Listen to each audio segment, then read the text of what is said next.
Sam Mitchell stood in his wife Rebecca's closet, surrounded by the lingering scent of her perfume. 6 months after her death, and he still couldn't bring himself to pack away her things. The afternoon light filtered through the bedroom window, illuminating dancing dust motes and the organized chaos of her life, shoes lined up precisely, scarves draped with artistic flair, and that damned box of paperwork she'd always kept locked away. "Just old tax returns," she'd say with a dismissive wave whenever he'd asked. Now, staring at the weathered wooden box, Sam felt the weight of unspoken questions pressing down on him. The life insurance money was running out, and with 3 kids to support on a middle school teacher's salary, he needed to get their finances in order. His fingers traced the brass latch, remembering how Rebecca would sometimes sit cross-legged on their bed late at night, sorting through papers when she thought he was asleep. The memory of her silhouette, backlit by her reading lamp, brought a familiar ache to his chest. "Dad?" Lizzie's voice startled him. His 15-year-old daughter stood in the doorway, her dark hair, so like her mother's, pulled back in a messy bun. "What are you doing?" Sam cleared his throat. "Just looking for some paperwork, sweetheart. Insurance stuff." Lizzie's eyes narrowed. She'd grown more protective of her mother's things since the funeral, as if preserving them exactly as Rebecca had left them might somehow keep a piece of her alive. "Mom always said that box was private." "I know, but..." Sam ran a hand through his graying hair. "We need to sort through everything eventually. The bank's been calling about the mortgage, and your brother's college applications are due soon." Lizzie crossed the room and knelt beside him. "Let me help," she said, her voice softening. "Mom would have wanted us to face this together." The lock was simple, the kind you could open with a hairpin. Lizzie had one in her hair, and before Sam could protest, she'd slipped it into the mechanism. The click seemed to echo through the quiet house. Inside, beneath a layer of carefully organized tax documents, they found a manila envelope, yellowed with age. Sam's hands trembled as he opened it, and several papers slipped out onto the carpet. "What's this?" Lizzie picked up what looked like an old photograph. Her breath caught. "Dad!" Sam looked over her shoulder. The photo showed a younger Rebecca, maybe 20 years ago, holding a baby. But it wasn't Lizzie, or her older brother James, or even little Sophie. The date stamp on the back read 1998, 5 years before Sam had even met Rebecca. "There must be some explanation," Sam muttered, but his voice sounded hollow even to his own ears. He shuffled through the other papers, his heart pounding harder with each revelation. A birth certificate. A marriage license, not their marriage license. Letters addressed to someone named Thomas Crawford. Lizzie's face had gone pale. "Dad, look at this." She held out a letter, the paper creased from repeated folding and unfolding. Sam recognized Rebecca's distinctive handwriting immediately. "My dearest Thomas. I know you'll never understand why I had to leave. The choices I've made weigh on me every day, but I have to protect what matters most. Marcus is better off not knowing. Sometimes the kindest thing we can do is keep our secrets buried." The letter continued, but Sam couldn't read anymore. The room seemed to spin around him, decades of memories suddenly cast in a different light. Weekend business trips that had always seemed odd for a real estate agent. Phone calls that ended abruptly when he entered the room. That time he'd found her crying in the garage, claiming it was just hormones. "This can't be real," Lizzie whispered, but her voice cracked with uncertainty. "Mom wouldn't, she couldn't have." Sam stared at the birth certificate again. Marcus Thomas Crawford, born April 15, 1998. Mother, Rebecca and Taylor. Father, Thomas James Crawford. The sound of the front door opening downstairs made them both jump. "Dad? Lizzie?" James called out. "Sophie's dance class is over. We brought pizza." Sam quickly gathered the papers, shoving them back into the envelope. "Not a word about this to your siblings," he said to Lizzie. Not until we figure out what it means. Lizzie nodded, but her eyes were full of questions and accusations. You're going to look for him, aren't you? This Marcus person? Sam closed the box, his mind already racing with possibilities. I don't know, he lied, knowing full well that he'd never be able to rest until he understood the truth about the woman he'd loved, the woman he thought he'd known better than anyone in the world. As they headed downstairs to join James and Sophie, the weight of Rebecca's secret pressed against Sam's chest like a stone. In the kitchen, surrounded by the familiar chaos of family dinner, he watched his children, the ones he'd raised, the ones he was certain were his, and wondered about the boy in the photograph. A son, now a man, who might not even know he was living a life built on lies. The pizza grew cold as Sam's mind spun with questions. Who else knew? How many other secrets had Rebecca taken to her grave? And most importantly, what would learning the truth cost his family? That night, after the kids were in bed, Sam sat alone in his study, the manila envelope on his desk like a live grenade waiting to explode. Outside his window, a storm was brewing, thunder rolling in from the west. As he opened his laptop and typed Marcus Thomas Crawford into the search bar, lightning illuminated the room, casting sharp shadows across Rebecca's smiling face in their wedding photo on the wall. Some truths, once discovered, can never be buried again. The search for Marcus Crawford yielded nothing but digital ghosts and dead ends. Sam sat in his darkened study well past midnight, the soft glow of his laptop screen illuminating the deepening lines on his face. Each failed search felt like another betrayal, another reminder of how skillfully Rebecca had hidden this part of her life. Behind him, a floorboard creaked. You should be in bed, Lizzie, he said without turning around. So should you. His daughter's voice carried an edge he'd never heard before. She moved into the room like a shadow, perching on the edge of his desk. I found something else in Mom's box. Sam's heart skipped. What? Lizzie pulled out a small leather-bound diary, its pages yellow with age. It was hidden in a false bottom. I didn't want to show you earlier, not with James and Sophie around, but... She hesitated, then opened it to a marked page. You need to see this. The entry was dated just weeks before Rebecca had met Sam. I saw Marcus today. From a distance, like always. He's grown so tall, so handsome. Thomas has done well with him, better than I ever could have. The restraining order was the right choice, his new wife gives him the stability I never could. But watching my son walk into that school, not knowing who I am, not knowing how much I've sacrificed to keep him safe. Sometimes the weight of it threatens to break me. Karen says I need to let go completely if I ever want to move forward. She's right, of course. She's always right about these things. But how do you cut out a piece of your own heart and pretend it never existed? Sam's fingers trembled as he turned the page. A restraining order. Keep reading, Lizzie urged, her voice barely a whisper. Thomas's wife found out about the affair. About how Marcus was conceived while she and Thomas were separated.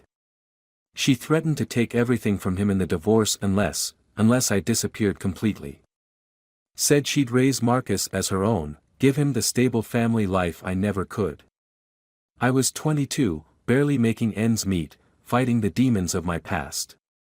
What choice did I have? The papers are signed. The story is set. As far as the world is concerned, Marcus's birth mother died in a car accident. Clean. Simple. Final. Karen helped me forge the death certificate, God, if anyone ever found out. But it was the only way to give my son the life he deserved. Sam's world tilted on its axis. He thought of Karen, Rebecca's best friend, who'd given a touching eulogy at the funeral. Who'd helped raise their children. Who'd kept this secret for over 2 decades. There's more, Lizzie said, her voice catching. She flipped to another entry, this one from just last year. Marcus found me on Facebook. He doesn't know who I am, how could he? But seeing his message request nearly stopped my heart. "Hi, I'm doing some genealogy research on the Taylor family." I didn't respond. Couldn't respond. But I spent hours looking through his profile. He's a teacher, like Sam. He has his father's eyes but my mother's smile. He lives less than 50 miles away. I printed his photo. It's hidden in the box with everything else. Sometimes, late at night, I take it out and let myself imagine a different life. One where I was stronger, braver, ready to be the mother he needed. Sam would understand, wouldn't he? He has such a capacity for forgiveness. But I can't risk destroying two families. The truth would devastate everyone, Sam, our children, Thomas's family. No. Some secrets are meant to stay buried. Lizzie's voice cut through the silence. "Did you know Grandma Taylor? Mom's mother?" Sam shook his head slowly. "She died before I met your mother." "Car accident," Rebecca said. "Yeah." Lizzie's laugh was bitter. "Seems like a lot of convenient car accidents in this family." She pulled up something on her phone. I did some digging. Grandma Taylor didn't die in a car accident. She died in a psychiatric hospital. Self-inflicted wounds. The implications hit Sam like a physical blow. All those times Rebecca had struggled with depression, insisting it was just stress. Had she been carrying not only the weight of her secret, but the fear of her mother's legacy? "There's something else," Lizzie said, her voice smaller now. "I found Marcus on Facebook too. His most recent post." She handed Sam her phone. The photo showed a man in his mid-20s, Rebecca's high cheekbones unmistakable in his face. The caption read, "Finally taking a leap of faith. DNA test ordered. Time to fill in the blanks of my family tree. Some mysteries aren't meant to stay mysteries." Posted 3 days ago. Sam stared at the image until it blurred. His wife's son, a stranger carrying her blood, her features, her secrets, was about to unravel the careful fiction Rebecca had constructed. The truth would come out, one way or another. "What are you going to do?" Lizzie asked, but her tone suggested she already knew. Sam closed the diary gently. "I need to talk to Karen. She'll lie to protect Mom's secret. Maybe." Sam stood, suddenly feeling every one of his 53 years. "But she's not the only one who knows the truth. Thomas Crawford is still out there too." Lizzie's eyes widened. "You're going to tell Marcus everything? Even about the restraining order? About how his whole life is built on lies?" Sam looked at his daughter, really looked at her. In the dim light, he could see both Rebecca's features and his own determination reflected back at him. The truth is going to come out anyway. Better he hears it from someone who understands what it means to love Rebecca, and to be betrayed by her. Thunder rolled in the distance as Sam reached for his phone. Outside, the first drops of rain began to fall, a steady rhythm like a countdown to the moment when everything would change. As he pulled up Karen's contact information, Lizzie put her hand over his. "Wait," she said. "Before you do this, are you sure we're ready for what happens next? Once we open this door." Sam thought of the young woman in the photograph, holding her infant son. Of the woman he'd married, carrying this burden alone. Of the family they'd built on a foundation of secrets. "No," he said quietly. "I'm not sure of anything anymore. But Marcus deserves to know who he is. And maybe we need to know who Rebecca really was too." The rain grew heavier, drowning out the sound of Sam's fingers typing out a message that would change everything. "Karen, we need to talk. About Marcus." The response came almost immediately, "Come over. Now. There's something you need to see." Karen's house looked exactly as it had at Rebecca's wake, meticulously maintained, with carefully pruned roses and warm yellow lights glowing behind gauzy curtains. But tonight, standing on her porch in the rain, Sam felt like he was seeing it through a stranger's eyes. How many conversations had taken place here, he wondered, while he remained blissfully unaware. How many tears had Rebecca shed on that floral couch, confiding in Karen what she could never tell him? "You should have called first," Karen said by way of greeting. She'd aged since the funeral, grief etching new lines around her mouth. Or maybe Sam was just seeing her clearly for the first time. Like Rebecca called before she died. The words came out sharper than he'd intended, carrying years of unspoken hurt. "Were you ever going to tell me?" Karen's face fell, that careful mask of sympathy cracking to reveal something rawer beneath. "Come in," she said quietly. "There's coffee." In her kitchen, Sam noticed small touches of Rebecca everywhere, the hand-painted serving bowl they'd brought back from Italy, a framed photo from their wedding day, the delicate wind chimes tinkling outside the window. Gifts exchanged between friends, he'd always thought. Now they felt like artifacts of a deeper conspiracy.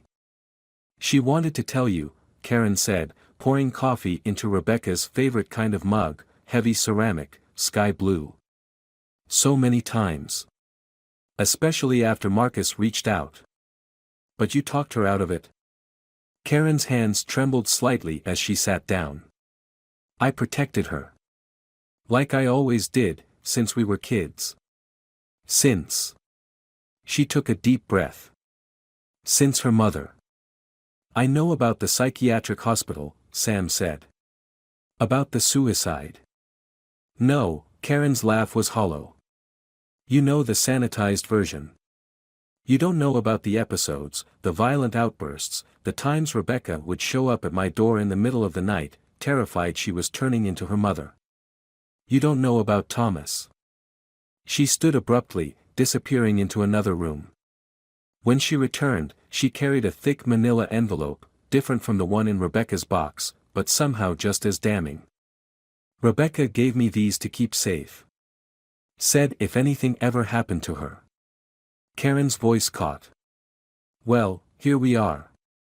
Inside the envelope, Sam found court documents, medical records, and photographs he could barely process. A teenage Rebecca with bruises she'd blamed on soccer practice. Hospital admission forms listing her mother as a danger to herself and others. And Thomas, young, handsome Thomas Crawford, in a series of snapshots that told their own story. He was her psychiatrist's son, Karen explained softly. She met him during her mother's last hospitalization. He was studying to be a lawyer, working part-time at the hospital. He made her feel safe, understood. Until what? Until she started showing signs. Mood swings. Paranoia. Nothing like her mother, but enough to terrify her. She was pregnant, hormones all over the place, convinced she was going to hurt Marcus the way her mother had hurt her. Karen's eyes filled with tears. Thomas's new wife, she wasn't just being vindictive with that restraining order. She was a child psychologist. She saw how much Rebecca was struggling. The agreement wasn't just about protecting Thomas's marriage. It was about protecting Marcus. Sam felt the weight of this new understanding settle over him like a shroud. But later, after we met, she seemed fine. Medication. Therapy. Years of hard work. Karen pulled out another document, a letter from Rebecca's psychiatrist. She was stable, Sam. Happy. The darkness she fought against her whole life, she finally found her way to the light. With you, with your children. Our children, Sam corrected automatically, but even as he said it, he felt the strange new reality of that word. Our. What did it mean, in a family built on such carefully constructed lies?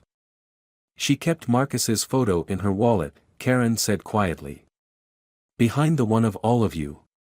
Every year on his birthday, she'd make a donation to the school where he taught. Anonymous, of course. She found ways to mother him from a distance, to love him without destroying the life he'd built. Sam thought of his own children, of Lizzie's fierce protectiveness, James's quiet strength, little Sophie's infectious laugh. All of them carrying pieces of Rebecca, just like Marcus, but shaped by different choices, different fears. There's more, Karen said, hesitating. Marcus, his DNA test, it's not just going to reveal Rebecca. It's going to show something else. Something even Thomas doesn't know. Sam felt a chill run down his spine. What? Rebecca's mother, her episodes, they weren't just mental illness. She was protecting Rebecca from someone. Someone who's still out there. Someone who's been watching Marcus all these years, just like Rebecca did. The wind chimes tinkled ominously as Karen pulled out one final photograph. It showed Rebecca's mother, young and beautiful, standing next to a man whose features Marcus had inherited even more strongly than Rebecca's. This is why she gave up her son, Karen whispered. Not just because of her own demons. But because some family secrets, they're buried for a reason. Outside, the storm grew stronger, rattling the windows with a fury that matched the turmoil in Sam's heart. Every answer seemed to unearth a dozen new questions, every truth revealed concealing something darker beneath. His phone buzzed, a text from Lizzie, "Dad, come home. Now. Someone's here. Someone who says they knew Mom. Says they need to warn us about Marcus." Sam looked at Karen, saw the color drain from her face as he showed her the message. "Oh God," she whispered. "They found him. They finally found him."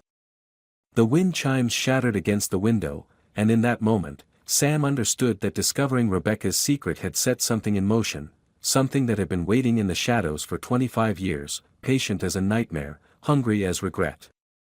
The drive home seemed to stretch into infinity, each streetlight casting shadows that danced like memories across Sam's windshield. Karen's revelations churned in his mind, mixing with an urgent sense of dread he couldn't shake. The storm had intensified, rain drumming against the car roof like impatient fingers, nature itself seeming to sense the impending collision of past and present. When he pulled into his driveway, he saw them immediately, two cars he didn't recognize, dark sedans with tinted windows. Through his living room window, silhouettes moved like actors in a play he never agreed to be part of. Lizzie met him at the door, her face pale but composed. "They say they're investigators," she whispered. "Private ones. They've been tracking Marcus for years." The living room felt smaller somehow, crowded with unspoken truths. Two men sat on his couch, one older, with silver hair and eyes that had seen too much, the other younger but carrying himself with the same weighted presence. On the mantel above them, Rebecca's photo seemed to watch the scene unfold with careful attention. Mr. Mitchell, the older man stood, extending his hand. "I'm David Reeves. This is my colleague, Michael Chen. We worked with Rebecca's mother before she died." Sam didn't take the offered hand. "Worked how?" "We were part of a special investigative unit focused on generational trauma and its implications in criminal cases." Reeves spoke carefully, each word measured. "Rebecca's mother was helping us track someone who's taken a particular interest in Marcus recently." "Her father," Sam said, remembering the photograph Karen had shown him. "Not exactly." Chen spoke for the first time, his voice softer than his appearance suggested. "The man in that photo, he was Rebecca's mother's professor at university. He was also a person of interest in several cases involving students who disappeared. Nothing was ever proven, but Rebecca's mother knew the truth," Reeves continued. "She protected Rebecca the only way she knew how, by making herself seem unstable, dangerous. Better to be seen as a threat than to reveal what she actually knew." The implications hit Sam like physical blows. Each new revelation seemed to rewrite not just his understanding of the past, but the very foundation of who Rebecca had been. Who she had become. "The DNA test," Lizzie said suddenly. "That's why you're here now. Marcus is going to find out. Not just about Rebecca," Chen confirmed. "About everything. And he's not the only one looking for answers." We've been monitoring certain activities. People showing unusual interest in Marcus's background. His movements. What people? The protective instinct in Sam's voice surprised even him. This was a stranger's son, and yet. The same ones who've been watching him his whole life, Reeves said quietly. The ones Rebecca was really hiding from. Her mother's death wasn't suicide, Mr. Mitchell. It was a warning. And now that Marcus is asking questions. A crash from upstairs made them all jump. Sophie's scream pierced the air, followed by the sound of breaking glass. Sam was moving before he could think, taking the stairs two at a time, his heart thundering against his ribs. Behind him, he heard Reeves shouting something about securing the perimeter, but all he could focus on was reaching his daughter. He found Sophie in the hallway, trembling but unhurt. The window at the end of the hall was shattered, rain and wind whipping through the opening. On the floor lay a rock wrapped in paper, secured with a rubber band. With shaking hands, Sam unwrapped it. The note inside was brief, written in handwriting he'd never seen before but that carried echoes of Rebecca's careful script.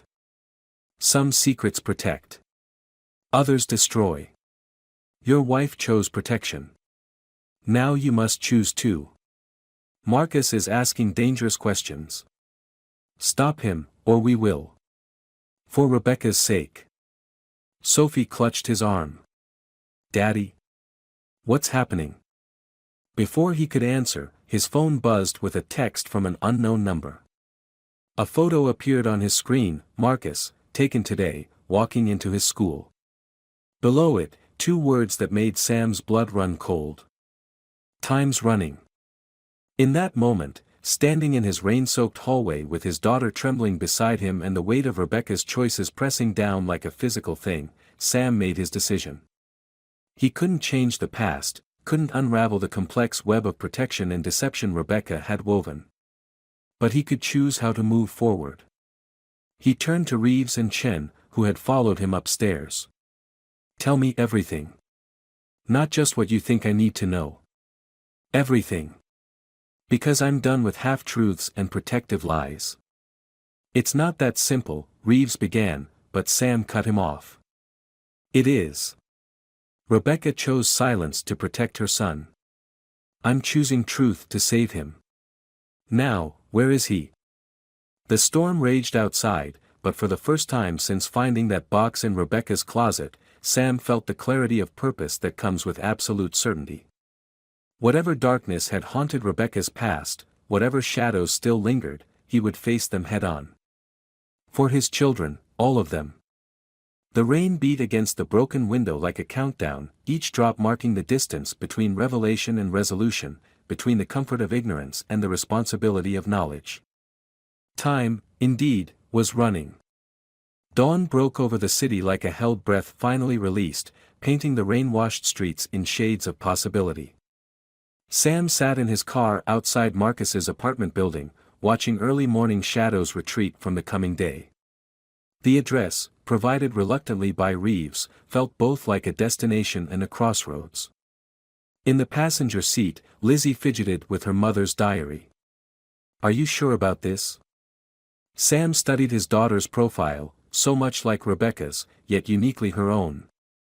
The past 24 hours had aged her somehow, replacing teenage certainty with something deeper, more nuanced. No, he admitted. But I'm sure about trying.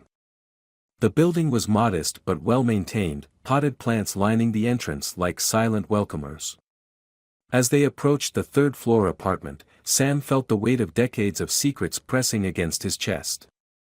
Each step seemed to carry him further from the life he'd known, closer to a truth he wasn't sure he was ready to face. Marcus opened the door on the second knock. In person, the resemblance to Rebecca was startling, not just in his features, but in the way he held himself, slightly guarded, watching the world with careful attention. Can I help you? Sam's prepared speech evaporated.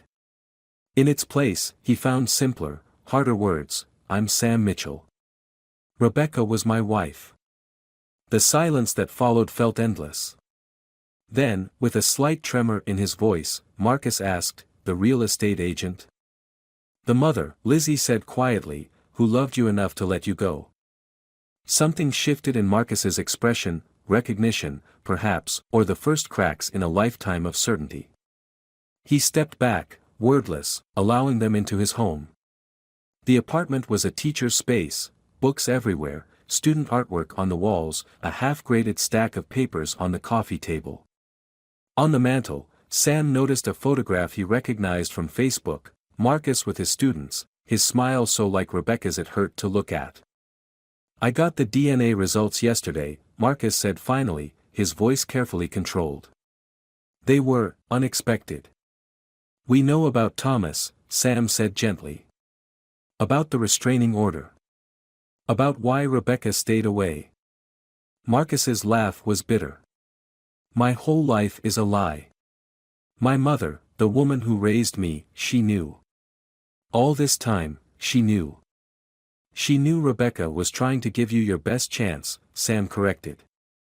"The same way Rebecca knew letting you go was the hardest right thing she ever did." "Why now?" Marcus demanded. "Why are you here?" Sam exchanged a glance with Lizzie before pulling out the threatening note. As Marcus read it, his face paled. "What is this?" "Part of a bigger story," Sam explained. "One that started before Rebecca, with your grandmother. There are people, dangerous people, who've been watching you. Who don't want certain truths coming to light." "About what?" "About who you really are. About what your grandmother discovered, what she died protecting." Sam leaned forward. "Rebecca didn't stay away just because of Thomas or his wife. She stayed away because the same people who killed her mother are still out there. And now they're watching you." Marcus sank into a chair, the weight of revelation pressing him down. "All my life, I've felt like I was missing pieces of myself. Like there was some shadow just at the edge of my vision." He looked up at Sam. Did she think about me?" Lizzie pulled out the diary, handling it like the precious thing it was. "Every day," she said softly. She kept track of everything, your teaching awards, your community theater performances, that article you wrote for the local paper about education reform. She was there, Marcus. Just, from a distance. She was sick, Sam added quietly. Like her mother. She fought it her whole life, terrified she'd hurt you the way her mother hurt her. What she didn't know, what none of us knew until now, was that her mother's instability was an act. A cover for something bigger." Marcus stood abruptly, moving to the window. Outside, the city was fully awake now, people rushing through their ordinary lives, unaware of the truths being unraveled in this small apartment. "There were times," he said slowly, "when I'd feel like someone was watching me. At school events, in crowds. Once, after a particularly rough day, I found an anonymous note in my mailbox. Just 3 words, 'You are loved.' The handwriting. Like this?" Lizzie held out a page from Rebecca's diary. Marcus's hands shook as he compared them. "She was there. All along, she was there. And now she needs us to be there for you," Sam said firmly. "These people, whoever they are, they're getting nervous. Your DNA test, your questions, you're getting too close to something they want to keep buried. What am I supposed to do? Just stop looking?" "No," Sam stood, feeling the certainty of his next words like a compass pointing true north. "We look together. Rebecca spent her life keeping secrets to protect the people she loved. Maybe it's time we protected each other with the truth instead." Marcus studied them both, strangers who carried pieces of his own story, who offered not just answers but understanding. "My whole life changed yesterday," he said quietly. "And now you're telling me it's about to change again." "Life rarely follows the path we expect," Lizzie said, unconsciously echoing her mother's words from the diary. "But we get to choose how we walk it." Outside, a car alarm suddenly blared to life. Through the window, Sam caught a glimpse of a dark sedan pulling away from the curb. The game was changing, pieces moving on a board they were only beginning to understand. But as he watched Marcus, Rebecca's first child, his unknown son, begin to absorb their words, he felt something shift inside him. Not acceptance, exactly, but something closer to grace. The truth might be dangerous, but secrets had their own kind of poison. Whatever comes next, Sam said, we face it as a family. All of us. It's what Rebecca would have wanted. Marcus nodded slowly, years of questions meeting the first real chance at answers. Tell me everything, he said. From the beginning. And so, in that sunlit apartment, surrounded by the echoes of Rebecca's love and the shadows of approaching storm, they began to weave their separate stories into something new, something true. 3 months after that morning in Marcus's apartment, Sam stood in his backyard, watching his expanded family gather around a weathered picnic table. The late autumn sun painted everything in gentle gold, softening edges and warming shadows. Sophie was teaching Marcus how to make her signature friendship bracelets, their heads bent together in shared concentration. Lizzie and James argued playfully about college applications, their voices carrying the easy rhythm of siblings who had found their footing in a new reality. The truth, when it finally emerged, hadn't come with thunderclaps or dramatic revelations. Instead, it had unfolded like a letter long forgotten, each crease revealing another layer of understanding. Rebecca's mother hadn't been pursuing shadows, she'd been documenting a pattern of manipulation and abuse at the university where she'd worked, gathering evidence against powerful people who had spent decades burying their crimes in bureaucracy and threat. The threatening notes had stopped after Reeves and Chen exposed the surveillance operation. The men behind it, aging academics protecting their legacy of secrets, had underestimated the power of truth freely chosen over silence forced by fear. Marcus's DNA test had done more than confirm his heritage, it had connected him to other children of the university's dark history, creating a network of survivors and witnesses too large to intimidate or ignore. Penny for your thoughts. Karen's voice drew Sam from his reflection. She'd brought her famous apple pie, the one Rebecca had always tried and failed to replicate. Just thinking about choices, Sam said, watching Marcus laugh at something Sophie had said. How we make them, how they make us. Karen nodded, understanding flowing between them like a quiet stream. Rebecca would be proud, she said softly. Not just of how you handled the truth, but of how you've all chosen to move forward with it. Sam thought of the box in Rebecca's closet, now emptied of its secrets but somehow lighter for it.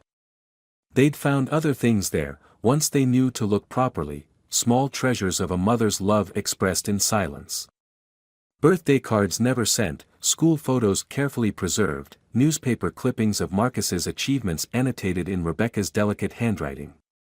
Marcus is taking the teaching position at Sophie's school, Sam said, the words carrying a weight of possibility.